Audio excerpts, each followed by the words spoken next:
ভাইরা, আপনি যদি হনুমান ভক্ত হন, এই ভিডিওটা শেষ না দেখে স্কিপ করবেন না।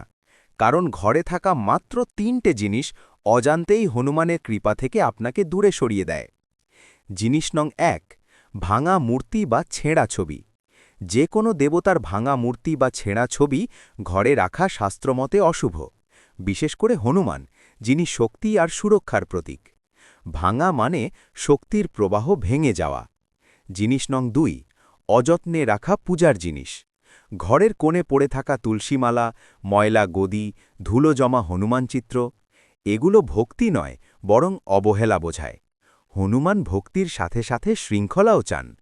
জিনিস নং ৩, নেশার জিনিস, মদ, তামাক, পূজার ঘরের পাশে।